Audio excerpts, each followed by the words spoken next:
ನಮ್ಮ ಅಕ್ಷರ ಗೆರೆ ಮೇಲೆ ಕೂತಿರೋ ಹಾಗೆ ನಾವು ಗಮನಿಸಿದ್ರೆ ನಮ್ಮ ಏಕಾಗ್ರತೆ ಹೆಚ್ಚಾಗುತ್ತೆ.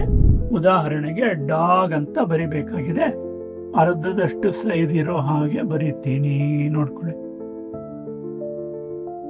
ಇಲ್ಲಿ ಬೇರೆ ಏನೋ ಬರ್ಕೊಂಡು ಹೋದೆ, ಎರಡನೇ ಸಾಲಿಗೆ ಬಂದೆ, ಇಲ್ಲಿ ಕ್ಯಾಟ್ ಅಂತ ಬರೀಬೇಕಾಗತ್ತೆ ಅಂತ ಇಟ್ಕೊಳ್ಳಿ. ಇಲ್ಲಿ ಕೆಳಗಡೆ ಬರೀತೀನಿ CAT.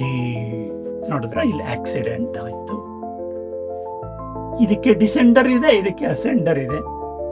ಈ ಜಾಗ ಯಾರಿಗೆ ಸೇರಿದ್ದು? ಡಾಗ್ಗ, ಕ್ಯಾಟ್ಗ? ನಾವು 4 ಲೈನ್ಸ್ ಅಲ್ಲಿ ಏನೇ ಕಾಪಿ ಬರೆಯೋದು ಅಭ್ಯಾಸ ಮಾಡ್ಕೊಂಡ್ವಲ್ಲ, ಆ ನಿಯಮಕ್ಕೆ ವಿರುದ್ಧವಾಗಿರೋದು ಇದು. ಹಾಗಾದ್ರೆ ನಿಯಮಕ್ಕೆ ಸರಿಯಾಗಿರೋದು ಯಾವುದು ಅಂದ್ರೆ 3ನೇ 1 ಭಾಗದಷ್ಟಿರ್ಬೇಕು ಅನ್ನೋ ನಿಯಮನ ಅನುಸರಿಸ್ತೀನಿ. ಇಂಗ್ಲಿಷ್ ಅಕ್ಷರಗಳು ನಾವು ಬರೆಯುವಂಥದ್ದು ಚೆನ್ನಾಗಿ ಆಗ್ಬೇಕು ಅಂತ ನಾವು 4 ಲೈನ್ಸ್ ಕಾಪಿ ಬುಕ್, 4 ಗೆರೆಯ ಕಾಪಿ ಬುಕ್ ನಲ್ಲಿ ಬರೀತೀವಿ. ಅನೇಕರಿಗೆ ಈ 4 ಲೈನ್ಸ್ ಕಾಪಿ ಬುಕ್ ನಲ್ಲಿ ಯಾಕೆ ಇಂಗ್ಲಿಷ್ ಅನ್ನ ಬರೀತಾರೆ ಅನ್ನೋ ವಿಷಯನೇ ಗೊತ್ತಿರಲ್ಲ. ಆ ಗೊತ್ತಿಲ್ಲದೆ ಇರೋ ಅಂಥವ್ರು ಹೇಗ್ ಬರೀತಾರೆ ಅನ್ನೋದನ್ನು ಒಂದ್ಸರಿ ತೋರಿಸ್ಬಿಡ್ತೀನಿ ನೋಡಿ. ಹೀಗ್ ಬರೀತಾರೆ ನೋಡಿ. ಇಲ್ಲಿ ಹೀಗೇನ ಬರೆಯೋದು? ನ್ಯಾಯವಾಗಿ ನೋಡಿದ್ರೆ ಬ್ಯಾಗ್ ಅನ್ನೋದು ಹೇಗ್ ಬರಿಬೇಕು ಅಂದ್ರೆ ಇಲ್ಲಿ ತೋರಿಸ್ತೀನಿ.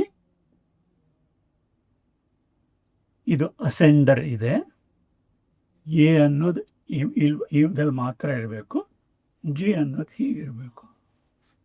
ಈ 4 ಲೈನ್ಸ್ ಕಾಪಿ ಬುಕ್ಕಲ್ಲೇ ಇಂಗ್ಲೀಷನ್ನು ಯಾಕೆ ಬರಿತೀವಿ ಅಂತ ಗೊತ್ತೇ ಆಗದಿರೋರು ಎಷ್ಟೋ ಜನ ಟೀಚರ್ಸ್ಗೂ ಗೊತ್ತಿರಲ್ಲ.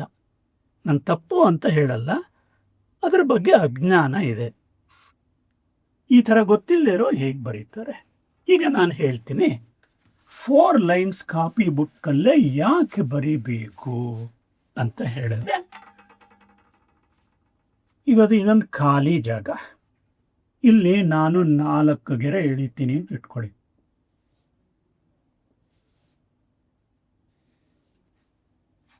ಹೀಗೆ ಎಳೆದ್ರೆ ಇದು 3 ವಲಯ ಅಥವಾ 3 ಝೋನ್ಸ್ ಅಂತ ಕರೀತಾರೆ. ಆಗಿ ಅದು ವಿಂಗಡಣೆ ಆಗತ್ತೆ. ಇಂಗ್ಲಿಷ್ ಭಾಷೆಯಲ್ಲಿ ಬರೆಯುವಂಥ ರೈಟಿಂಗ್ ಲೆಟರ್ಸ್ ಇದೆಯಲ್ಲ, ಅದರಲ್ಲಿ ನಾವು ಸ್ಮಾಲ್ ಲೆಟರ್ಸೇ ಜಾಸ್ತಿ ಉಪಯೋಗಿಸೋದು, ನಿಮಗೆ ಗೊತ್ತಿರ್ಬೋದು. ನಾವು ಬರೆಯುವಾಗ ವಾಕ್ಯದ ಸೆಂಟೆನ್ಸ್ ಮೊದಲನೇ ಅಕ್ಷರ ಮಾತ್ರ ಕ್ಯಾಪಿಟಲ್ ಇರುತ್ತೆ, ಅಥವಾ ಯಾವುದೋ ಊರಿನ ಹೆಸರೋ ಮನುಷ್ಯನ ಹೆಸರು ಏನಾದರೂ ಬಂದರೆ ಅದು ಕ್ಯಾಪಿಟಲ್ ಲೆಟರ್ ಇರುತ್ತೆ. ಅದು ಬಿಟ್ಟರೆ ಇನ್ನೆಲ್ಲ ಸಣ್ಣ ಅಕ್ಷರಗಳೇ ಅದು. ಸೊ 26 ಸ್ಮಾಲ್ ಲೆಟರ್ಸ್ ಇದೆಯಲ್ಲ, ಅದರಲ್ಲಿ ಒಟ್ಟು 13 ಅಕ್ಷರಗಳು ಈ ಭಾಗ ಮಾತ್ರ ಇರುತ್ತೆ, ಇಲ್ಲಿ ಎ ಅನ್ನೋ ಕಡೆ. ಇನ್ನು 6 ಅಕ್ಷರಗಳು, ಅದಕ್ಕೆ ಅಸೆಂಡರ್ಸ್ ಅಂತ ಹೇಳ್ತಾರೆ. ಮಧ್ಯಭಾಗದಲ್ಲಿ ಇರುತ್ತೆ, ಮೇಲ್ಭಾಗ ಕೂಡ ಇದೆ. ಇನ್ನು 5 ಅಕ್ಷರಗಳಿದೆ. ಈಗ ಉದಾಹರಣೆಗೆ ಜಿ ಅಂತ ಬರೀತೀನಿ ನಾನು, ಅದು ಕೆಳಕ್ಕೆ ಕೂಡ ಇಳಿಯುತ್ತೆ, ಡಿಸೆಂಡರ್ ಅಂತ ಕರೀತಾರೆ. ಒಂದೇ ಒಂದು ಅಕ್ಷರ ಇದೆ, ಅದು ಅಸೆಂಡರ್ ಕೂಡ ಇದೆ, ಡಿಸೆಂಡರು ಇದೆ. ಮತ್ತು ಒಂದು ಅಕ್ಷರ ಇದೆ, ಇದೆಲ್ಲ ಎಕ್ಸೆಪ್ಷನ್. ಅದು ಮೇಲ್ಭಾಗದಲ್ಲಿ ಅರ್ಧದಷ್ಟಕ್ಕೆ ಮಾತ್ರ ಮೇಲೆ ಹೋಗುತ್ತೆ, ಇದು ಹೊಟ್ಟೆ ಮಾತ್ರ ಮಧ್ಯಭಾಗದಲ್ಲೇ ಇರುತ್ತೆ.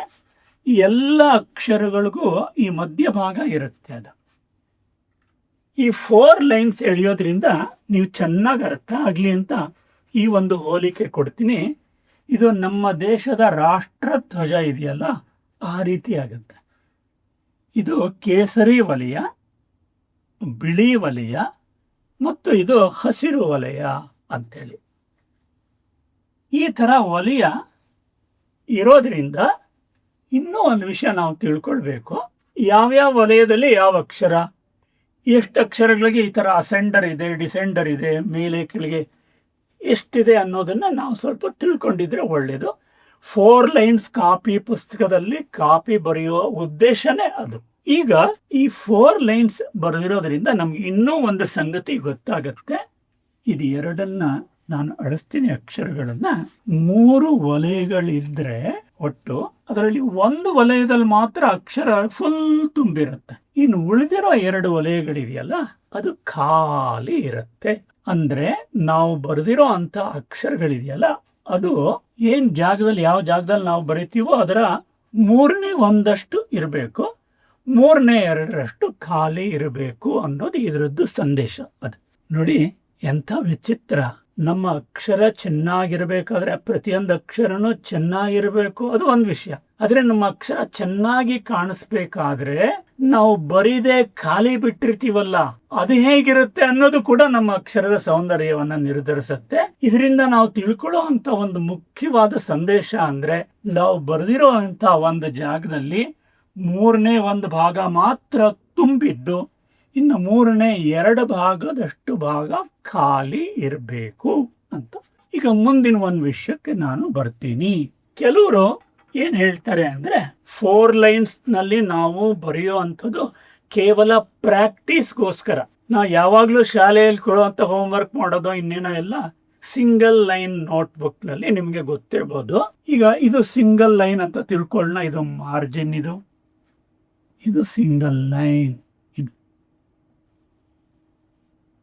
ಕೆಲವರು ಏನ್ ಹೇಳ್ತಾರೆ ಅಂದ್ರೆ ನಾವು ಬರೆಯುವಂತ ಅಕ್ಷರ ಎಷ್ಟು ಎತ್ತರ ಇರಬೇಕು ಅಂದ್ರೆ ಈ ಲೈನ್ ಏನಿರುತ್ತೋ ಅದರ ಅರ್ಧದಷ್ಟಿರಬೇಕು ಅಂತ ಹೇಳ್ತಾರೆ. ಅವ್ರು ಹೇಳೋ ಹಾಗೇನೆ ನಾನು ಅರ್ಧದಷ್ಟಿದ್ರೆ ಏನಾಗತ್ತೆ ಅಂತ ಬರೆದು ತೋರಿಸ್ತೀನಿ. ಈ ಕಡೆ ನೋಡಿ, ಇಲ್ಲೊಂದು ಚುಕ್ಕೆ ಗೆರೆ ಎಳಿತೀನಿ. ಸರಿಯಾಗಿ ಅರ್ಧದಷ್ಟಿದೆ. ಅದು ಇದು ಕೆಂಪು ಗೆರೆ ಮಾರ್ಜಿನ್ದು, ಇದು 1ನೇ ಗೆರೆ, ಇದು 2ನೇ ಗೆರೆ. ನಾನು ಗೆರೆ ಮೇಲೆ ಬರಿಬೇಕು, ನೆನ್ಪಿಟ್ಕೊಳ್ಳಿ, ಗೆರೆಗಳ ನಡುವೆ ಅಲ್ಲ. ಆಯ್ತಾ? ನಮ್ಮ ಅಕ್ಷರ ಗೆರೆ ಮೇಲೆ ಕೂತಿರೋ ಹಾಗೆ ನಾವು ಗಮನಿಸಿದ್ರೆ ನಮ್ಮ ಏಕಾಗ್ರತೆ ಹೆಚ್ಚಾಗುತ್ತೆ. 2 ಗೆರೆಗಳ ನಡುವೆ ಬರಿಬಾರ್ದು, ಅದರಿಂದ ನಮ್ಮ ಏಕಾಗ್ರತೆ ಹೆಚ್ಚಾಗಲ್ಲ. ಈಗ ಇಲ್ಲಿ ಏನೋ ನಾನು ಬರೀಬೇಕಾಗಿದೆ. ಉದಾಹರಣೆಗೆ ಡಾಗ್ ಅಂತ ಬರಿಬೇಕಾಗಿದೆ. ಅರ್ಧದಷ್ಟು ಸೈಜ್ ಇರೋ ಹಾಗೆ ಬರೀತೀನಿ, ನೋಡ್ಕೊಳ್ಳಿ. ಇಲ್ಲಿ ಬೇರೆ ಏನೋ ಬರ್ಕೊಂಡು ಹೋದೆ, 2ನೇ ಸಾಲಿಗೆ ಬಂದೆ.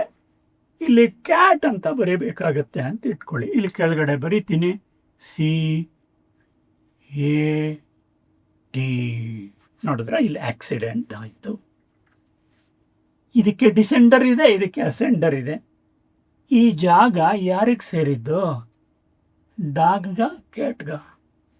ಡಾಗು ಕ್ಯಾಟನ್ನ ಬೌ ಅಂತ ಬೊಗಳುತ್ತೆ, ನನ್ನ ಜಾಗಕ್ಕೆ ಬಂದಿದೆಯೋ ಹೋಗು ಅಂತ. ಕ್ಯಾಟು ಮಿಯಾವ್ ನನ್ನ ಜಾಗ ಇದು ಅಂತ ಹೇಳುತ್ತೆ. ಇದು ಸರಿಯಲ್ಲ ಅಲ್ವಾ? 4 ಲೈನ್ಸ್ ಹಾಕಿದ್ರೆ 3 ಝೋನ್, 3 ವಲಯ ಬರುತ್ತೆ. ಇಲ್ಲಿ ಒಂದೇ ಗೆರೆ ಹಾಕಿದ್ರೆ 2 ವಲಯ ಬರೋದು. ನಾವು 4 ಲೈನ್ಸಲ್ಲಿ ಏನೇ ಕಾಪಿ ಬರೆಯೋದು ಅಭ್ಯಾಸ ಮಾಡ್ಕೊಂಡ್ವಲ್ಲ, ಆ ನಿಯಮಕ್ಕೆ ವಿರುದ್ಧವಾಗಿರೋದು ಇದು. ಹಾಗಾದ್ರೆ ನಿಯಮಕ್ಕೆ ಸರಿಯಾಗಿರೋದು ಯಾವುದು ಅಂದರೆ ಇದು ಸಿಂಗಲ್ ಲೈನ್ ಫೇರ್ ಬುಕ್ ಅಂತ ತಿಳ್ಕೊಳ್ಳಿ. ಇಲ್ಲಿ ನಾನು 1/3 ಭಾಗದಷ್ಟಿರಬೇಕು ಅನ್ನೋ ನಿಯಮನ ಅನುಸರಿಸ್ತೀನಿ. ಸುಮ್ಮನೆ ಒಂದು ಚುಕ್ಕೆ ಇಟ್ಟು 3 ಭಾಗ ಆಗೋ ಹಾಗೆ ನಾನು ಈ ಗುರುತು ಹಾಕ್ಕೊಳ್ತೀನಿ.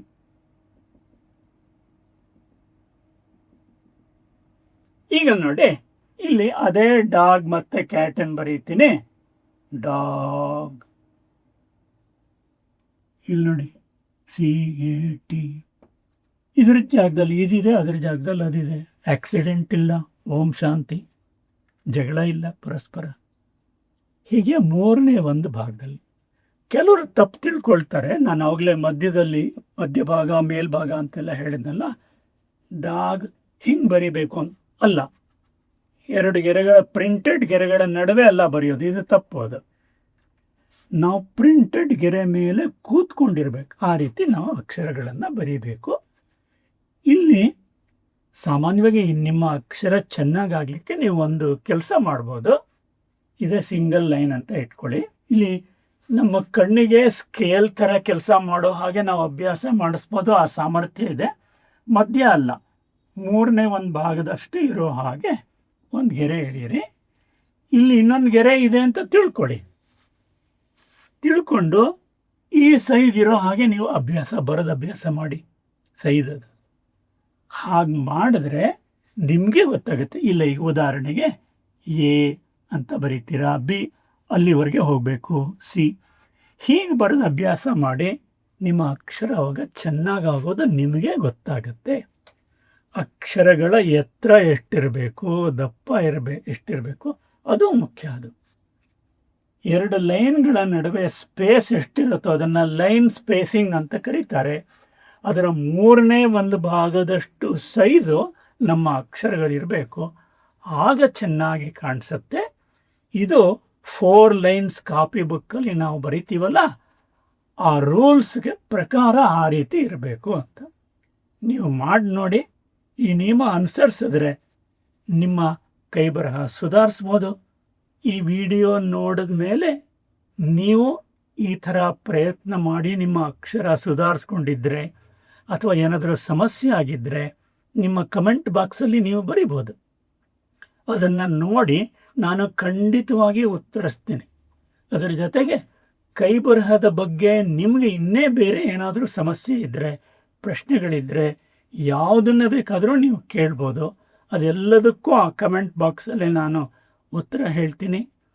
ಈ ವಿಡಿಯೋ ನೋಡ್ತಾ ಇರೋವಂಥ ವೀಕ್ಷಕರಲ್ಲಿ ಯಾರಾದರೂ ಶಾಲೆಯ ಅಥವಾ ಕಾಲೇಜುಗಳ ಮುಖ್ಯಸ್ಥರು ಇದ್ದರೆ ಇಲ್ಲಿ ಪರದೆಯಲ್ಲಿ ನನ್ನ ಇಮೇಲ್ ID ಇದೆ.